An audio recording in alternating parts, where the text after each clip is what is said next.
Hello, everyone. Welcome back to another episode of the 1 Point Safety Show with myself, Scott Hartley, and my amazing co-host, Scouse Andy. How are you, mate? All right, bud? Yeah, man. A-okay. That's what I want to hear. I'm That's what I okay, want to pal. hear. How are you doing, man? All good, mate. Yeah, work's kicking my ass a bit, but apart from that, yeah, it's all good, mate. And I've gone out.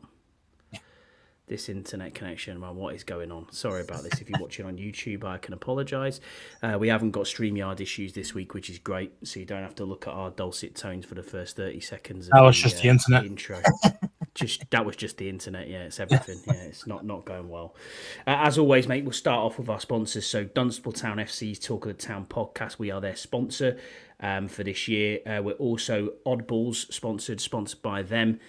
You can go across to myoddballs.com, go and have a look at them. Also, Fusion Therapeutics, which is northwichphysio.co.uk. They provide expert MSK assessments and treatments with a focus on holistic care, dedicated to improve your well-being through tailored musculoskeletal health plans. Team offer specialist injection therapy and non-medical independent prescribing. So if you're in the Northwest, Manchester or Cheshire area, give the team a call on 01606 512 013, or you can book online and the team will be happy to advise you further on this affordable treatment solution. So that's it. That's our sponsors out, mate. So Deluxe, thank you for being with us. We appreciate you. For all those who listened last week and persevered through it, thank you for doing that. It was our largest ever numbers on stream, so we cannot thank you enough, even though it was a bit of an S show to start off with. But yeah, all good, mate. News-wise, Scouts, mate, there's only been a little bit of news. Evening, Lawrence. Thanks for being here. You signed Jeremy Reeves. We've got to mention it last week. Obviously, it was on. We should have mentioned it last week. He's on a 1-year extension through till the end of the 2026 season. So we haven't heard how much that's for, but Jeremy Reeves is back. Got an extension for an extra year. So happy days, mate. Good special teams. Obviously, all pro Revo. I'm happy with this signing. What about you, mate? Yeah, man. Say as long as he can keep up the level that he plays at on special teams, then everything's all good. You know, I think. I mean, I don't know how old he is now, but he must be 30, 31. Well, this is year 9 for him now in the league. It? So He's probably 32, yeah. 33 then, isn't he? Really? So 2 years is probably not his best years. Really, probably left. But yeah, I mean, he is one of the highest paid for what he does. You know, for purely special teams. Yeah, he's 28. Apparently, Deluxe is saying there. Shut up, he's 28. If he's year 9, he started the NFL at 19. I'm sure it said it was year 9 for him. I'm gonna have to go and Google it now. If you've made me Google it, so yeah, there's no way, man. He started at 19 in the NFL. Yeah, it's mad. I don't know the answer to that. I'm pretty certain I was watching a thing earlier. Yeah, 20. Oh yeah, an interview with. I'm not sure. I'll have to have a look at what it comes out as on here. He came in the NFL at 20. I mean that's doable, but it's still early. It's doable, yeah. It's definitely early though, isn't it? Because he's not like I always remember like Leonard Fournette was coming out like really early, stuff like that, as early as he possibly could, type thing. But born 96, according to Lawrence. Yeah. 8. Oh. Year 8. Year 8, not year 9. Not year 9. So and he's 28 now. 29. Yeah. There you go. Oh well, even more years to come then, hopefully. Yeah, happy. Yeah. If you can do it and you can keep the levels on special teams, then yeah, why not? Absolutely. Well, yeah, but I think it'd last longer being on specials, you know, as in because you're only playing so many snaps. You're not spending every snap, you know, like you would do if you're playing defense and then you're doing specials, or do you know what I mean? So, I know he plays the odd snap here and there at safety, doesn't he? But most of the time he's like third or fourth string, isn't he? Yeah, absolutely. But for what he does, and what he brings to the team, leadership wise, you know, he's great. I'm really happy with that signing. Got a bit of Madrid ticket news update, I suppose. So it was an email that went out to all season ticket holders to say if you're a season ticket holder, obviously in the States, you may get picked in a ballot. Ballot results came out yesterday. A lot of people were unhappy. A lot of people were happy. So, I haven't seen many people actually get tickets that we know of. Obviously, Burrow's got myself and him one because we share the season ticket. So it was 2 tickets per person. Jesse was unfortunate. He didn't get there. Neither was Keith and a lot of other people who we had trying to, thank you, Ian, appreciate that, people who were trying to get tickets. Yeah, I think it's quite... You tweeted me on this about the hospitality packages. 770 euros was the cheapest one. Now, Neil Thomas also tweeted us as well and said, have you seen the state of these packages? They're like double the price of what it is in Dublin. What are your thoughts? Wow. Is it double the price of Dublin's, is it? That's interesting. I didn't know that. Yeah, I mean, I kind of expected it to be something like really expensive. Hospitality always is, you know what I mean? But you're kind of thinking, I was thinking about that 500 quid for UK, 500 quid, you know? So, which was, I think that's about 650-ish euros. 650 euros, something like that. I was thinking like that'd be like, that was my max. I was going, mate, I can't go past that. And so I didn't get any, even though I wasn't, me and my bro were in the queue. Yeah, I saw it. You were in the queue. Yeah, Ian messaged me and said you were in the queue for it. Yeah. So we looked at them, and I see that's where the prices were, man. 770 for like the lesser part of it, and then the best ones I think were €1,200. All of them got premium seats, supposedly, you know, so that was good. But it's just a case of like, you know, the actual where you hang out before game, half time, stuff like that. You know, it was you know, the top packages, there was like certain lounges that they look lovely. You know what I mean? They did look nice, but you get like but all of them got your drinks pre and halftime and post for an hour, but not during the game. That's how they get you there. So your drinks are all part of it, and you get like a buffet and food and whatever. But you didn't get any drinks or anything like that for during the game itself, which is where most people are actually going to drink more, aren't they? Because you know it's a longer half, etc., etc. So that would be quite interesting to see the queues for halftime drinks there. But besides that, yeah, I mean, they did look good, but those prices, mate, nah, I'd rather take the risk and hope that I can get one on Gen sale. Yeah, well, I think that's pretty much everybody's going to. I'd even pay for the top sale now. No, Cat 1 seat. You know, I mean, as long as that's like €370, something like that, isn't it? Something like that. Yeah. Well, yeah, I think they said it was. Well, they haven't come out with the actual pricing yet. That's the other thing. So on this season ticket ballot, they've been told, oh yeah, you've got a season ticket, and you've got 2 tickets to the game, and it's like brilliant. I've got 2 tickets. And then it's like, right, well, hang on for another email that will come through to you, and nobody's received the second email. So it's like, oh, but apparently you've got to make a decision by Monday, and if you haven't made a decision by Monday, then it's back into the pile. Well, that's a bit harsh unless you actually get your actual, you actually get this email over the weekend. You know, a bit harsh to give you, say, on Monday, and then all of a sudden you've got 2 hours to make your decision. Be a bit fucking harsh, like, wouldn't it? Yeah, and the thing as well is you've got no idea how much it's going to cost, or where it is. So going direct through Real Madrid, drinks and food for 3 hours. Yes, that's it. 1,200. 12. Yeah, the whole's at 1,200k. That's a lot. Yeah, I was going to say that's a lot. So I'm thinking, yeah, it's like 1,200. Yeah. Yeah, Hobart's not 1,200k, mate, because that's some serious. I go 100,000. Yeah, that's a lot. 120k, yeah, is a lot of money. Yeah, I mean that's just 1,200k, so it's 1,200,000. Yeah, I don't think it's that, mate. Yeah, no, I think it's like 1,200. I think what was the top package, kind of what we saw. Yeah, here we go, 1,200 euros. Yeah, that's it. Yeah. I mean, 1.2 euros. That's quite cheap. It's like £1. I'll go to that. 70p. Yeah, happy days. I'll take that. I'll pay £1, mate, to go there. But yeah, craziness. I mean, I don't know what's going to happen there. What were you saying yesterday? There was like 600,000 people or something in the queue for Dublin tickets. Was that right? Exactly, man.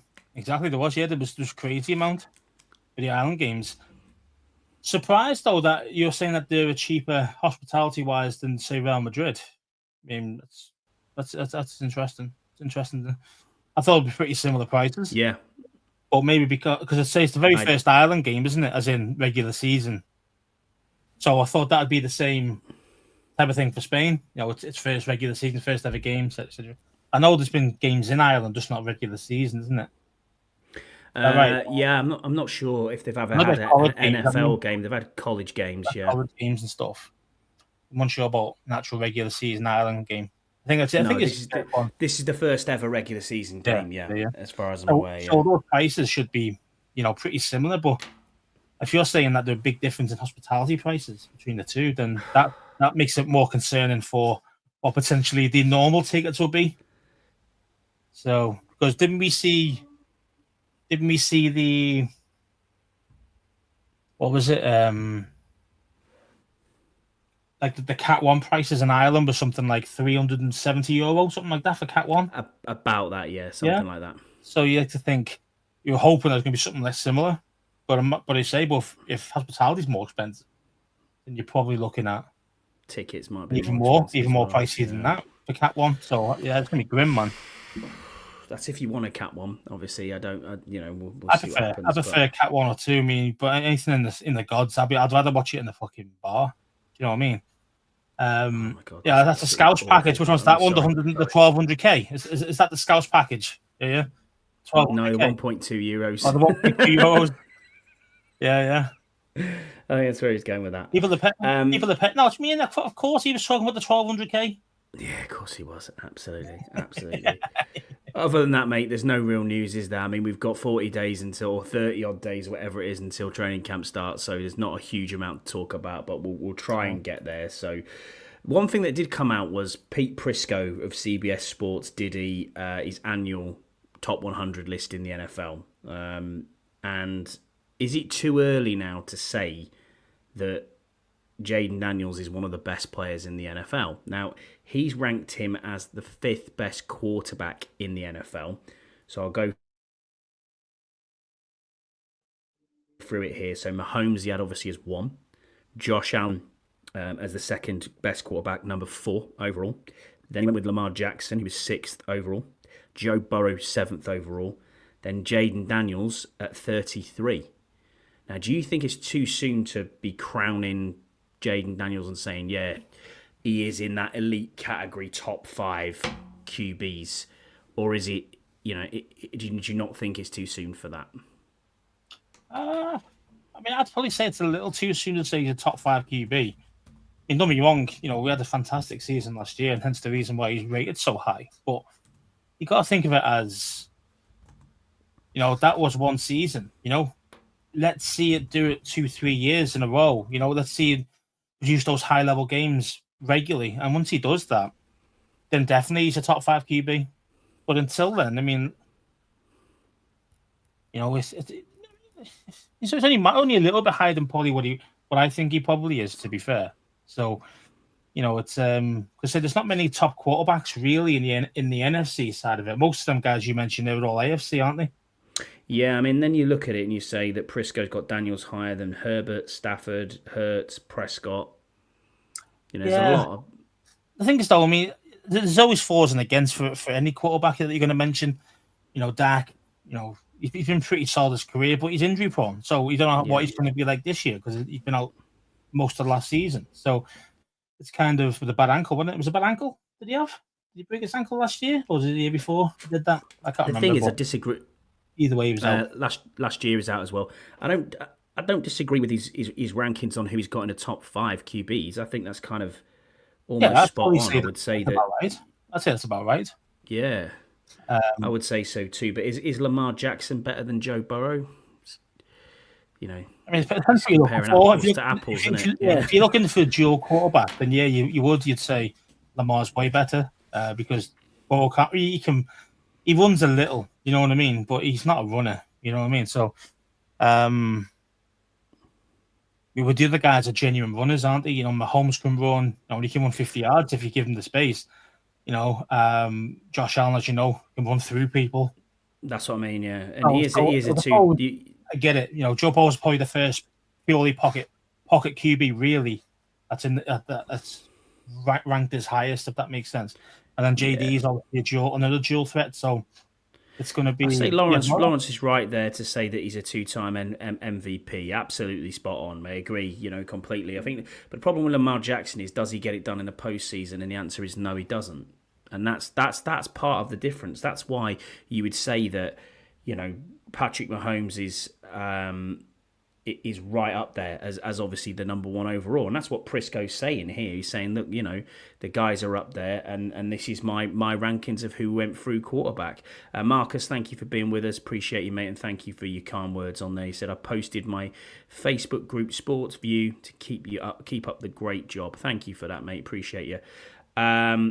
But I think it's too soon to say. You need 2 or 3 years body of work, don't you, to then say, is this person elite? Top quality guys do it, regularly. You know what I mean? They don't do it just a one-off season, then have a really bad year. It doesn't happen. These top quarterbacks don't do that. They might drop a touch, but because people got more film on you. So this year you might see him maybe not get as many numbers as what we got last year. As long as we keep winning, who cares? You know what I mean? And true. It's just that thing that the top ones don't have that real second season slump. That's the difference. So we'll see. But I say, I need to see more. I need to see him to do it more than 1 year. Can he do it next year? And if he can do it 3 years in a row, then he might even be going higher than 5. You got MVP. You got You know what I mean? Stuff like that. So, and that's also a valid point there from Lawrence. As Lamar never ever had an elite wide receiver. Well, no, not really. I mean, he had old has-beens. Nelson Aguilar. And he also had what else did he have? Did he have Beckham for a little bit? But he was obviously way past it then. I think so. Yeah. I'm even trying to think. Addison's pretty good, but I'm just trying to. He didn't play for Baltimore. Sorry, Zay Flowers. Where am I going with that? Yeah, Zay Flowers. Yeah. Yeah, it's one of them, man. I don't know idea. So I'm looking at who've got now. They've got Bateman, Flowers, Hopkins. Yeah, again, Hopkins is on his way down. He didn't get prime Hopkins. Exactly. You know what I mean? Lawrence mentioned Mahomes is good, but has always had a stellar supporting cast. Has he though? Last season didn't have a stellar supporting cast. The year before that, he didn't have it really. If you think about it, he had Pacheco, okay, he's been solid, but he was a 7th round running back. Mm-hmm. And then his best receiver was who? The guy who got hurt straight away this year, Rashid Rice. So again, he looks good, but he was injured for most of last season. So Travis Kelce's fair enough, but you could say the same thing, Lawrence, with Tyreek Hill 3 years ago, man. Like he's been at Miami for the last 2. So you can say that. I get what you're saying there in Travis Kelce and Tyreek Hill, but you could say the same thing for Lamar Jackson. He's got Derrick Henry, for Christ's sake. He's got Mark Andrews. Yeah, that's valid as well. They're good people. So it's not. They've got good supporting cast, and as Deluxe said there, has Lamar ever made wide receivers elite? That's a great point. That's a great point because has the year that Jaden's had with Terry, and we can get onto this, made Terry what is elite now? Because most of us, when we look at who's been paid, who's an elite wide receiver, would not probably have had Terry in the top 10. Yeah, but Lawrence, we're talking more about like just this season's rankings from that guy you mentioned, wasn't it? Yeah, he's got his rankings now more than say last 3 years ago when he had Tyreek and all that. He's still the best quarterback in the league by miles. I'd say there's no question. There's no question. Decision making is better than most. It's better than Josh Allen's. Josh Allen's a better, you run for more touchdowns or whatever, run through guys. But again, Mahomes is the better quarterback. So, yeah. I don't argue with the rankings of the first 4 there. You could say with us. Would you put Jaden there, or who would you put as number 5 if you didn't put Jaden there? It's tough, isn't it? Because I don't rate Jalen. I don't rate Jalen Hurts at all. From those guys to the other. But Stroud, you're struggling, aren't you? Yeah. I'm looking at Herbert and Stroud. I'm probably looking at Herbert, maybe.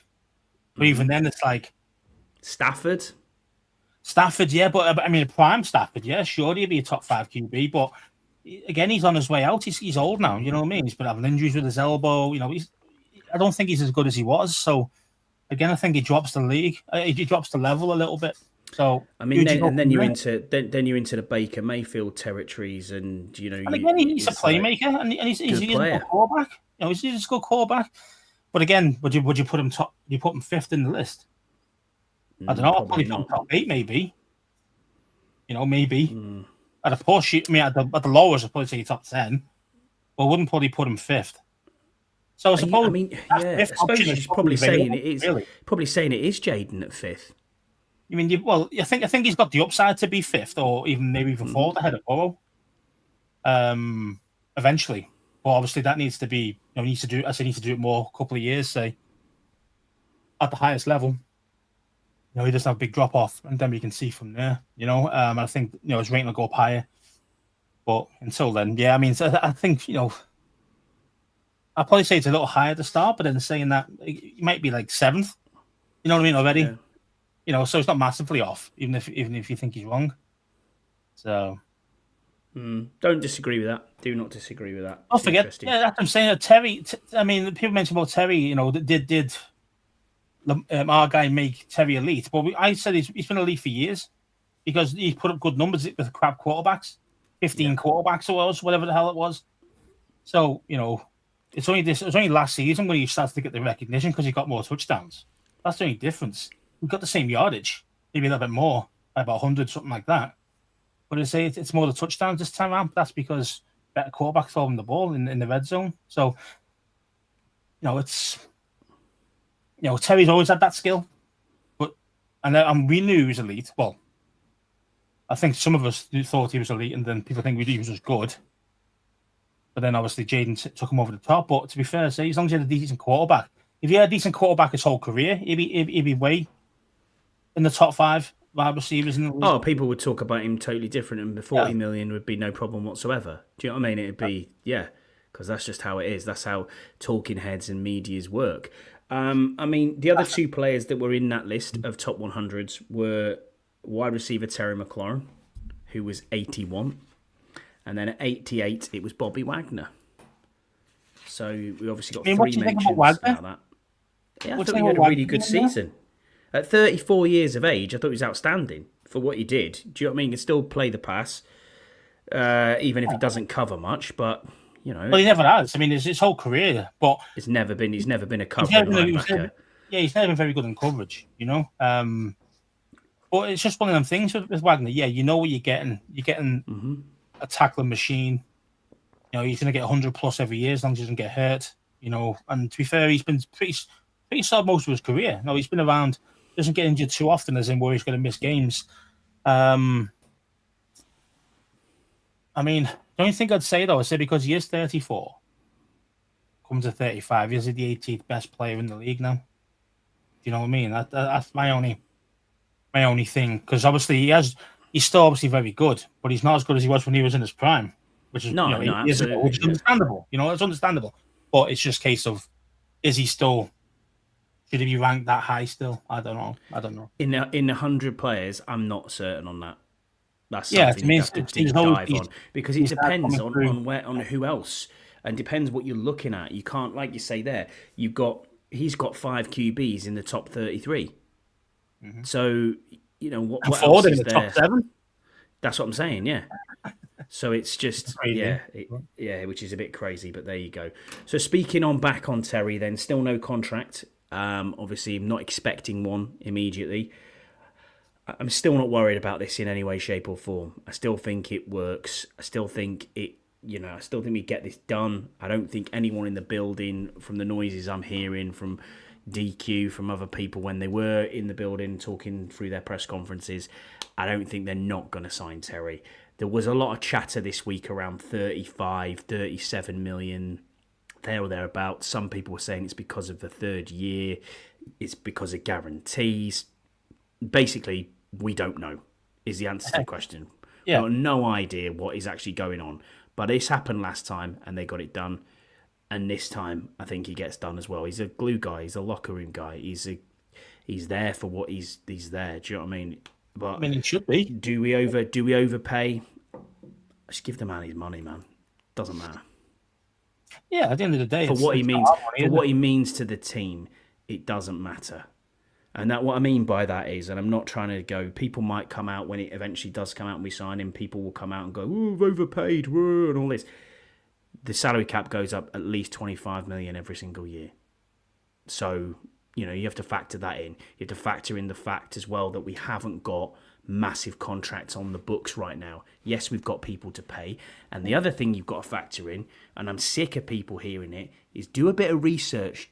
Do a bit of research, right? Don't sit there and start spouting shit and saying, well, we're going to have to pay Jaden or it's going to be this. Terry's contract will be finished by the time Jaden's due.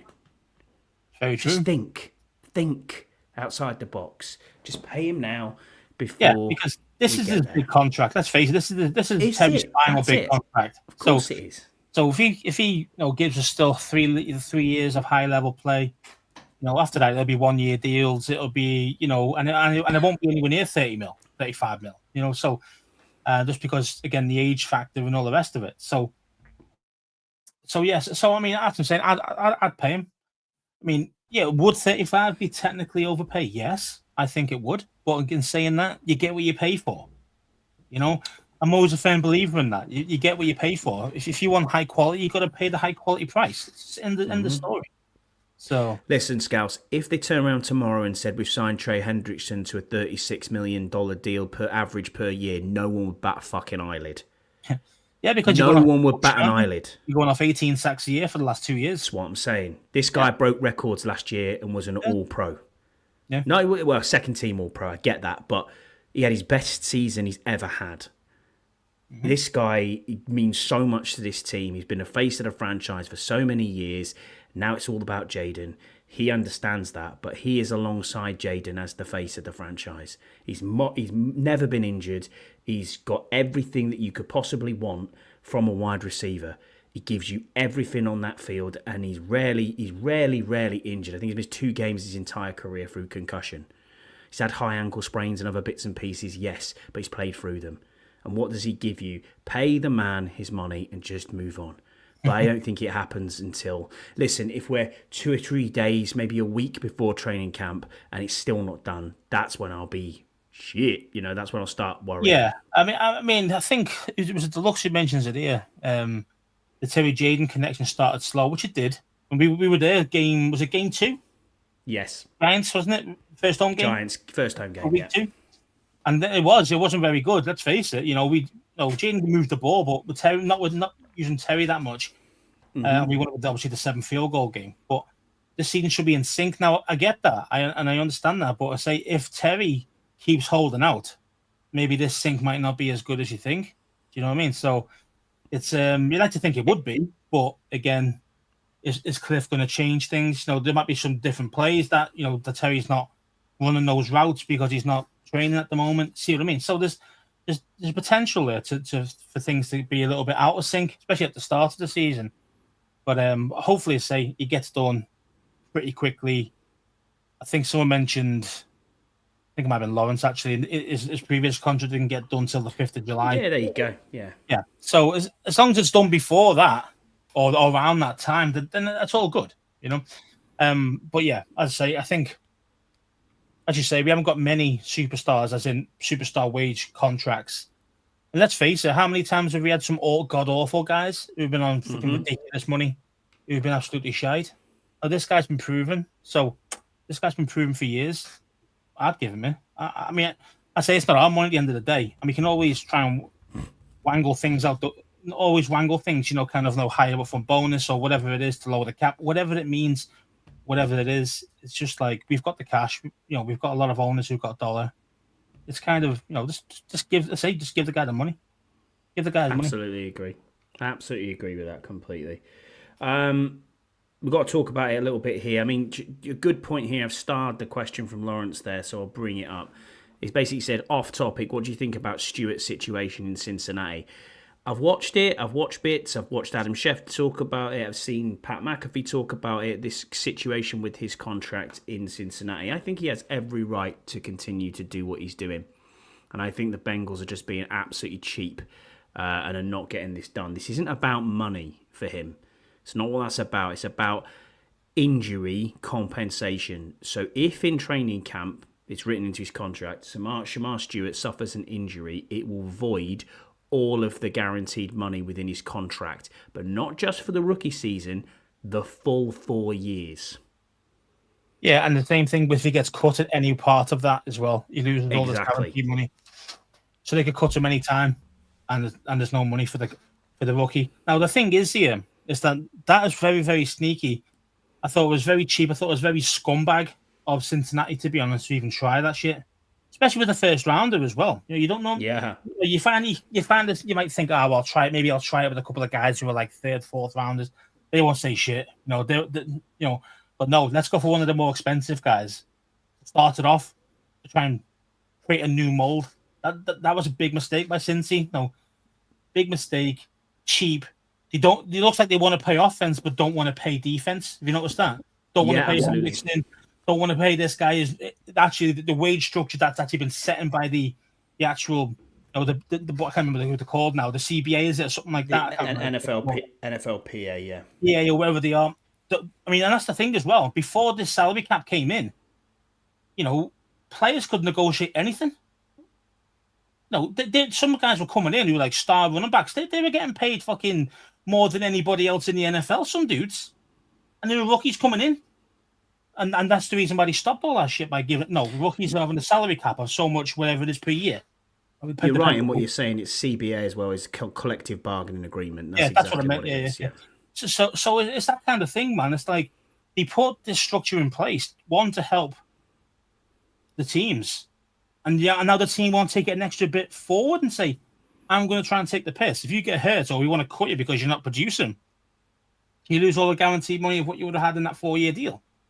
Like, come on. It's crazy. I mean, when you actually read it and you listen to his interview and he was talking to the press and he was talking to Trey Hendrickson as well, saying, if it was my money, I'd pay him. And I'm like, yeah, you're right. Absolutely.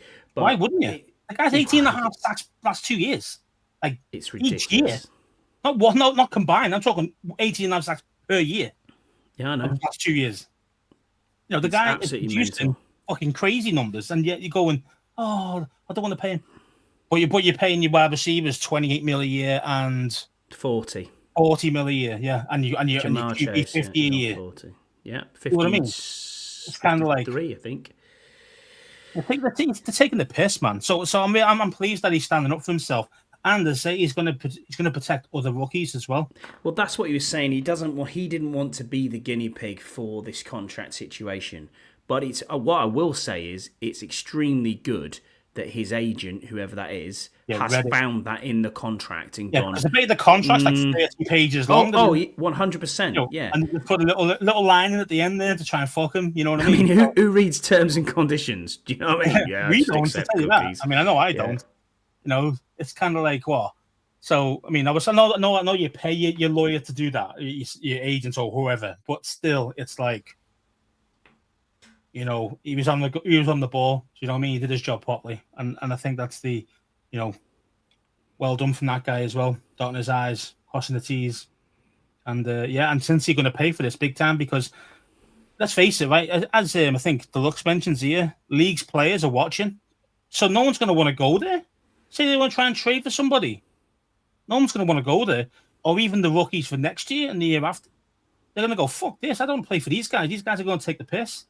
So, it's trade me now type thing, or there's a potential option here that he's either got an option where he can be traded before, I think it's August, like start of August.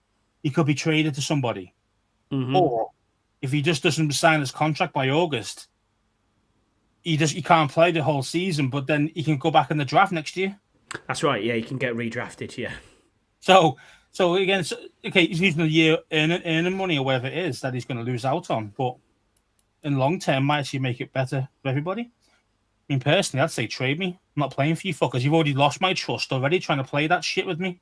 You know what I mean? Because I wouldn't trust him. I wouldn't trust him at all. You're throwing shitty things in like that in my contract. What are you doing? And this is the first time that's ever been seen in a contract. Do you know what I mean? It's not as if it's new. It's just the first time that anyone's ever put something like that in a contract, as far as we've known. Well, since the kind of since the collective bargaining agreement, yeah, and say since the way the wage structure actually is now for rookies coming through. So because it wasn't like that before, it was like you negotiate with me, you know what I mean, and my agent. That's all it was. It's like you would do for a free agent.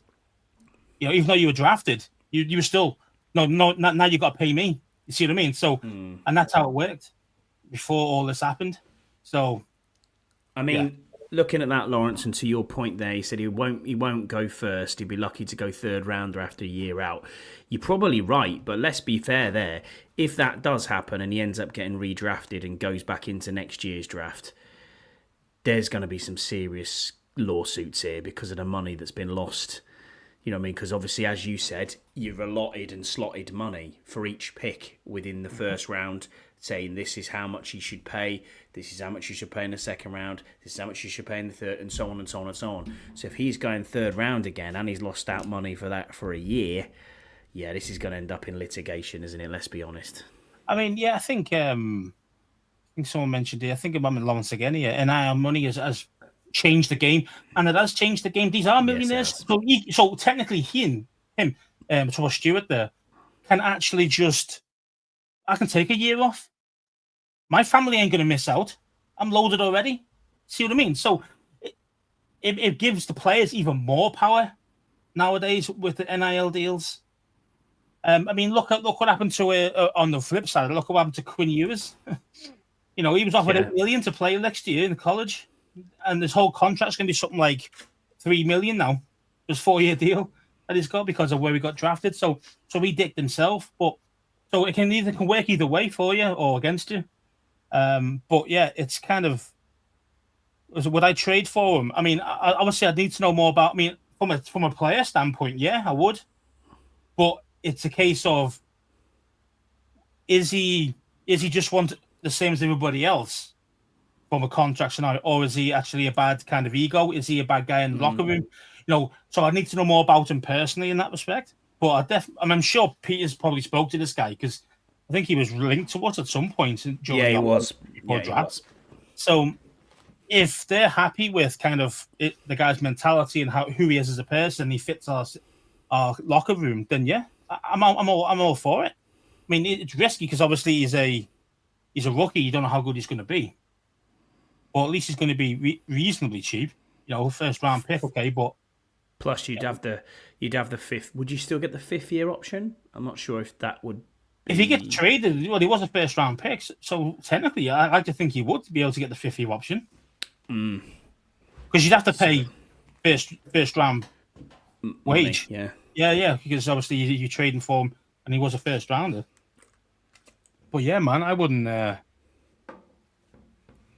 Yeah, I agree with this as well. The looks of since he didn't want to guarantee the money, then he should have traded out the first round and got somebody else. It's just bad business. It's bad optics. I mean, it's bad enough for say you're leaving your star pass rusher in the shit as well. Who you said last year, don't worry, we'll get this sorted in the off season. Yeah, just totally blagged them.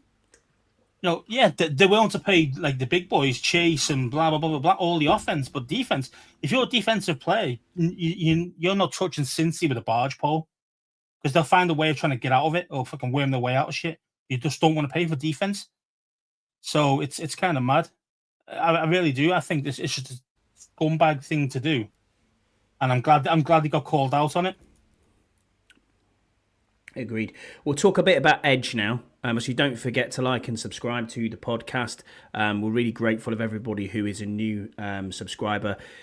We gained like 25 last week, which was awesome. Oh, nice. And our highest viewing figures ever. So thank you for everybody who has subscribed. Lawrence gone across, and don't forget to share it as well. Lawrence mentioned this isn't the Premier League. The NFL has the power, not the players. The thing is that the players have always got the power, and NIL have given the rookies even more power because of that money, because the millionaires before they come out. So they don't need to play for you. Like years ago, like really talented youngsters come out of college early way before they should have, because they need to get paid so they can help the families out. Because most players look after their family, and the families are families. So it's different now. They can be a lot more patient. They can play all 5 years in college now if they want to, and they're still going to be millionaires before they come out. Well, and plus, yeah, and plus players got more power now than ever before. They've got it easier in off-season workouts. You know, they don't have to like go full power, a full 100% all the time. You know, there's only certain. And let's be fair there. I think that safety concerns that were on that. Well, I think it's right that they've done. I think it's though. I always see it on the flip side of that one. I always see it as, well, the players have to be able to be, you know, conditioned to the hits, and they're not when they start. Like start a natural proper game, they're not conditioned to it. Mm-hmm. Conditioned to the hits. Quarterbacks don't even get touched in the whole on off season. Yeah, and I get it. And then probably in the preseason, you're playing your backup QBs. I mean, yeah, exactly. And exactly preseason games, you don't see Jade or your first stringer maybe for like one drive. That's all you're probably going to see in the whole preseason. So I get. So it's kind of a case of, and then all of a sudden it's week one. Now you're going against full speed guys, and you're not. And then you're trying to take your head off. See what I mean? So it's kind of a, you know. There's pros and cons to it, man. There's pros and cons to it, and I just think some of the players are actually getting let down because it's very safe in the off season, if that makes sense. I mean, these guys do earn millions. They put the bodies on the line, you know, and they get paid well for it. But that also should include at least like some practices or something where they are at full speed, where they are playing full. I don't mean the preseason games because they're all for the fringe guys, you know what I mean, trying to earn a spot on the team. I'm talking like the main boys, you know what I mean, stuff like that. So it's during practice. That's how they kind of get around it a little bit because you don't see it on TV. Yeah, you know, it's all kind of hidden a little bit. But again, it's still you know, you're bending the rules a little. Yeah, I understand, Lawrence, your point of view where you're saying next man up mentality from the NFL owner's perspective. I get that completely. I think this is where the rubber hits the road, isn't it? You know what I mean? It's because you have the PA as well who looking after the players. You have the union involved in that as well, so there's a lot that goes into it. But I don't think it is a business. NFL owners don't care. I think NFL owners do care to a certain extent. I mean, next man up mentality happens when someone gets hurt. Next man up, that's just how it is. But when it's something that you can control yourself, and as the NFL owner, you can control Cincinnati putting some shitty contract thing and trying to get out of money, and that's where it goes wrong. And I think that's where NFL players owners need to stay out of that type of shit. Do you know what I mean? Because like, no, this is what the CBA says. This is what everybody's agreed to. Even the teams leave it as. So it's not fuck around and try and change shit. So, you know, like naughty stuff. Because if that got through, every other team be doing it next season. Every team. True. And it's not fair on the rookie player. Well, that's not fair. It isn't. So we need to get onto a bit of stuff then. So obviously nobody realised what the Commanders were really doing. That was the title of this one. Now, I agree with that. I think that no one has really realised what we're trying to do. They're just looking at it and saying, oh, well, they haven't got any edge. What's happened here? And we were the same. We were sat there at the draft saying, well, that's not an edge. You know, what's going on here? And we knew that was a problem, but we talked about it a little bit last week. We're going for this elephant edge type deal. And that's what I think they're going to do. They've got experienced players in who won Super Bowls before. They've shored up the backfield. They've drafted well by the looks of it again. And I don't think they realise that they're going to use linebackers blitzes a lot more. So Frankie Louvu had a career season last year. I think Kay Medrano is going to have a fair season blitzing, you know, coming, maybe playing that outside. Signing someone like Kinlaw, you know, you don't know whether he's going to be inside. And maybe they're going for interior pressure rather than outside pressure. What do you say, Scouse? I mean, you know, you're making all valid points. And I mean, I do think Kinlaw's going to be an actual D end. I think that's what he's going to play. I say he's going to be the elephant edge guy. That's what he's going to be. He's not going to pressure the quarterback. He's just going to set the edge and let the guy and try and bring the runners back inside. That where our supposed strength is with Payne and Goldman and all these other guys. John Newton. Yeah. So we've got a lot more talent in the DT area rather than the DN, and and Wyatt can do the same. So what they've done is they've got a starter and they've got a decent backup for that elephant edge kind of system that Dan Quinn wants to play now.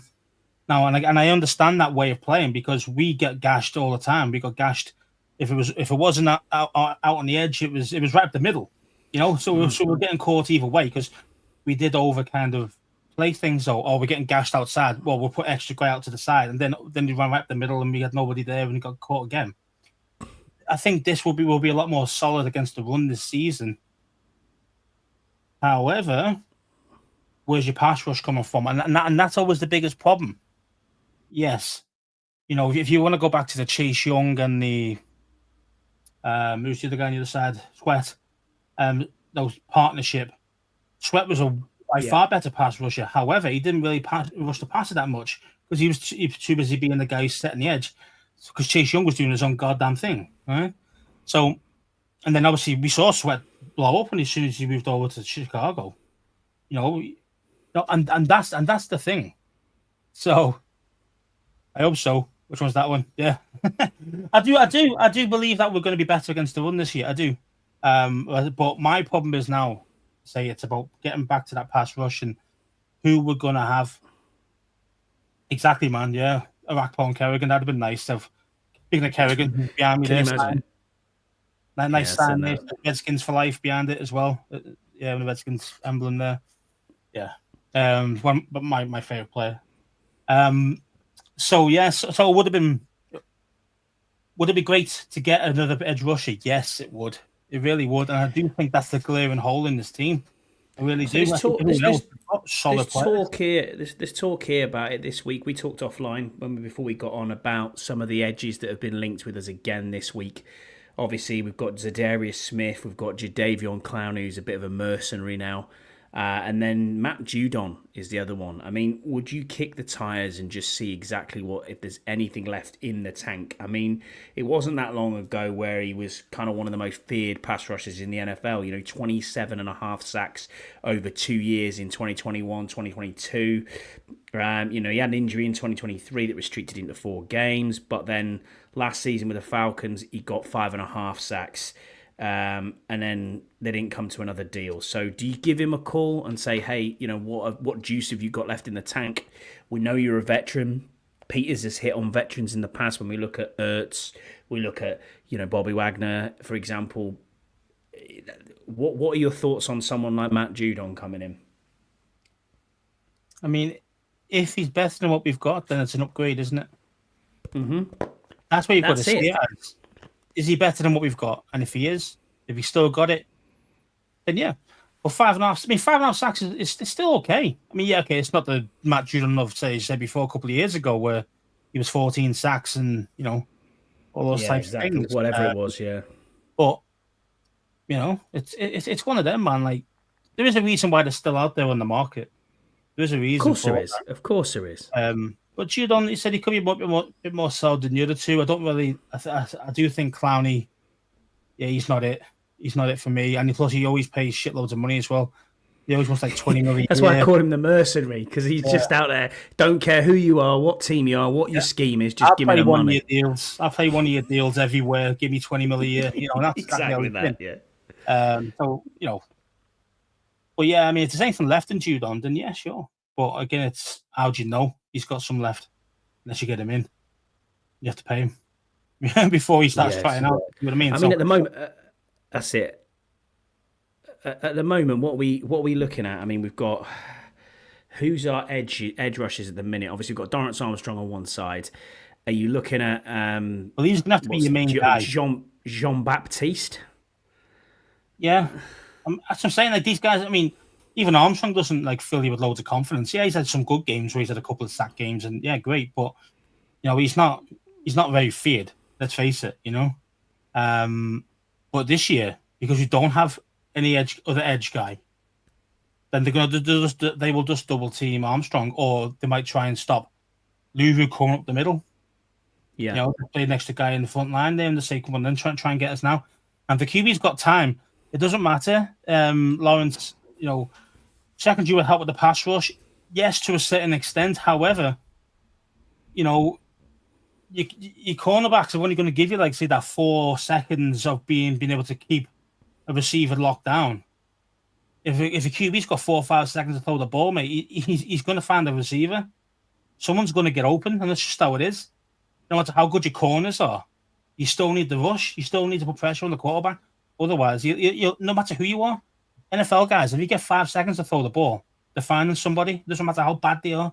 As a quarterback, you know, an NFL quarterback will do it. Will find someone if you give him 5 seconds every time. You know, so you've got to get in this grid, man. You've got to get in this grid, and that's the difference. That's the difference. Don't worry, we're getting Parsons the week before Madrid.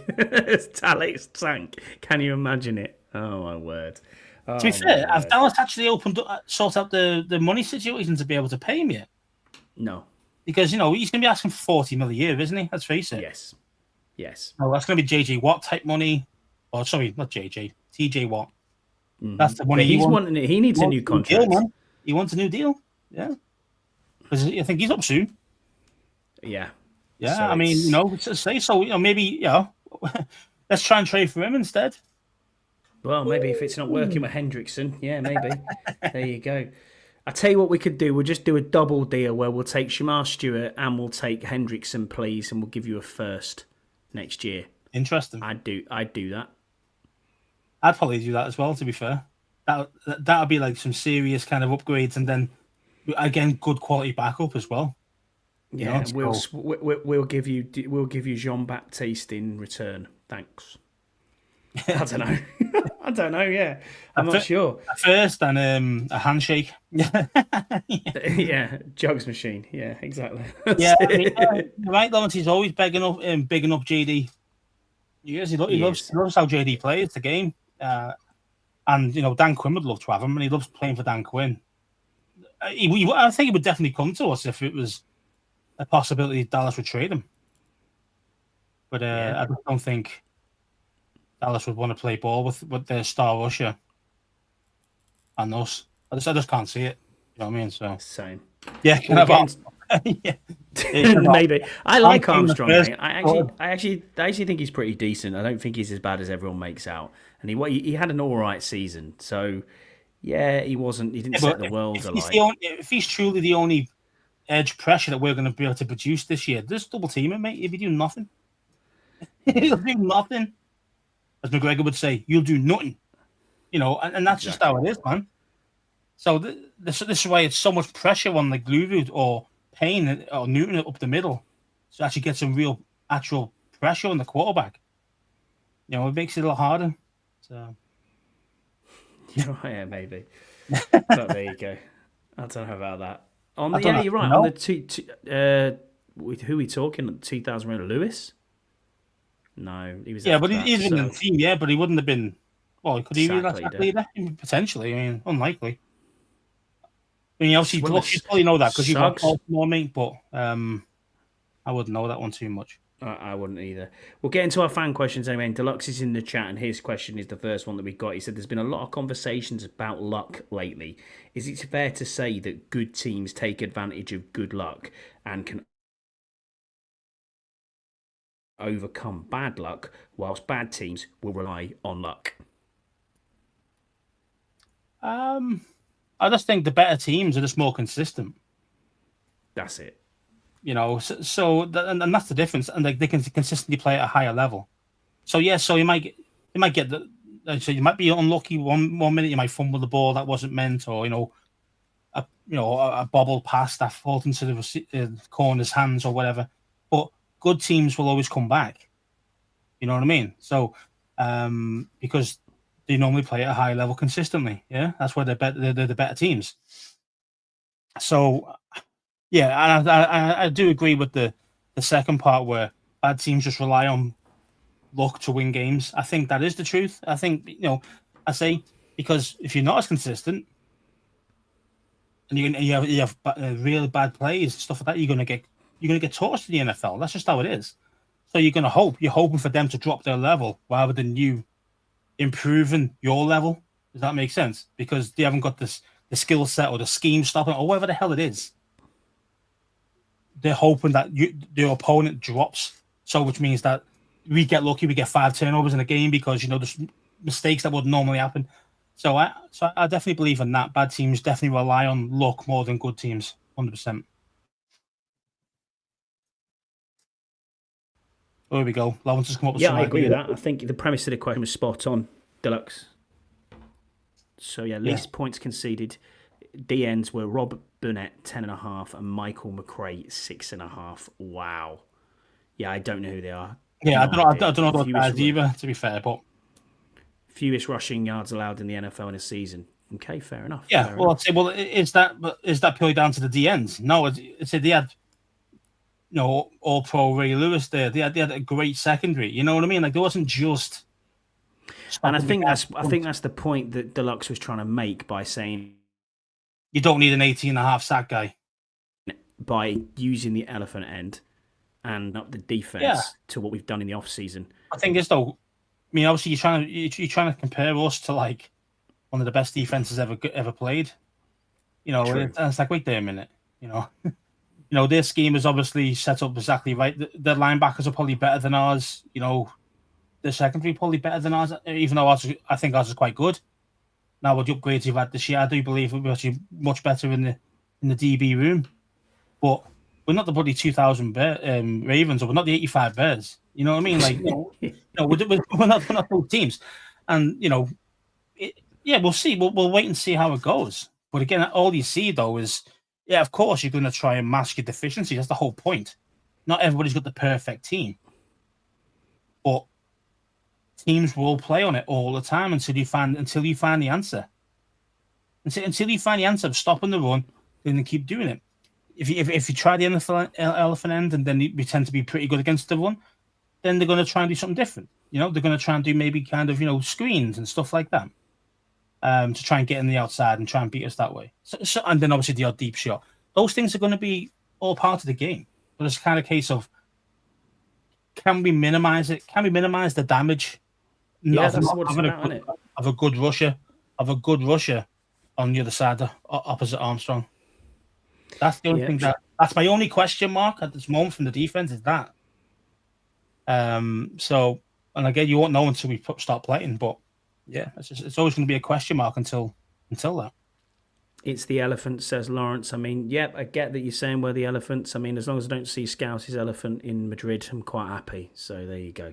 You don't want to see that, I mean, if you would be a bit jealous. Hi. Just saying, lad. Wow. Hung like a baby's arm, mate. Hung like a baby's arm. like a baby's arm hole in an apple. Yeah, thanks for that. That's an image. That's an image I'm never going to get back. But there you go. Cheers, mate. That's now burnt into my retinas. Thanks. Our last question then is from Paul Fiander Turner. He is at Havana Radox on X. He said, "Who is the team's nastiest but most respected for playing hard player?" I think Luvu. Yeah, that's where I was going. Luvu and Wagner, probably the guys that most respected for playing hard, playing tough. I mean, look at Luvu. Hurts started, and the Eagles started crying when Hurts hurt himself, and he blamed it on Luvu hurting him when that was bollocks. And then obviously where he laid out Goff, which was class. He did lay out Goff, and and that was again legal play, but playing hard and tough, and that's exactly what you want. I would give it to Luvu, but I would say that Biadish is up there as well, man. Playing through a lot of injuries last year, just tough as a tough guy up front. Playing on the offensive line is hard work, man. Don't disagree with you, James, either Cosme or Luvu. Yeah, I agree with that. Don't disagree with that either. He's a nasty boy. He is a nasty boy, but he's just he's playing tough. So, but yeah. I agree with you, Scouts. I think it's Luvu overall, I think, to be fair. Watch out for them Usos, man. They're out there. And also, it's probably in the respected part as well. Also respected. That's it. As well. So Exactly. just know you're a nasty player. Because some guys can be just dirty. Like Vontae Burfict, for example. He was just a fucking nasty dude, but he was just way off the rails and just ending people who were already down. He's just a fucking disaster, man. He was guaranteed to get himself ejected nearly in every game. Vontae's perfect. Yeah, man. Was he Cincy as well? Was he a Cincinnati player? I think he was. I think he was at Pittsburgh as well, wasn't he, for a while? Yeah, you just hurt you. You know what I mean? Who's the guy who took out Trevor Lawrence? He'd been ejected a few times as well. Yeah, I know you're on about. I don't know his name though. But because he's already slid, he's already down, and he fucking throws a shoulder on him.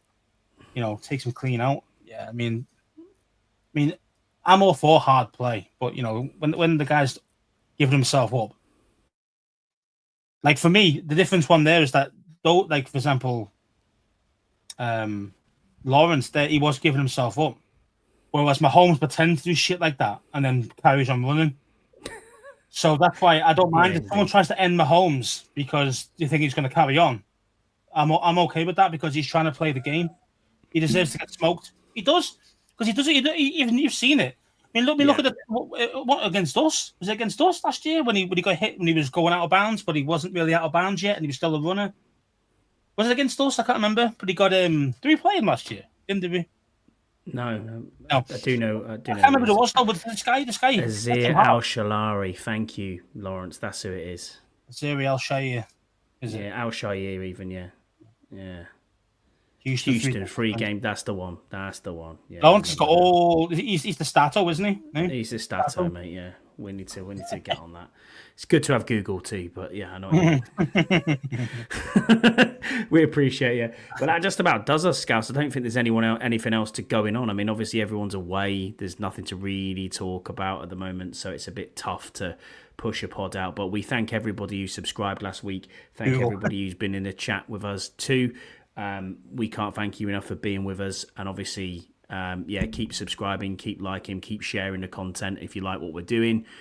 We appreciate you, and we will be on next week as well. We'll try and see what we can do, and if there's any Terry McLaurin stuff, you might get an emergency pod, but we'll wait and see. But anything further from you, mate? Pay the money to get to the game, cheap, Scouts. Hey. To be fair, Lawrence, I mean, what I was thinking was, doing a GoFundMe and saying, hey, any chance, we don't get paid for any of this. You know what I mean? We do it because we love it. And any chance? It is my birthday weekend, by the way, guys. So I'm just saying. Yeah.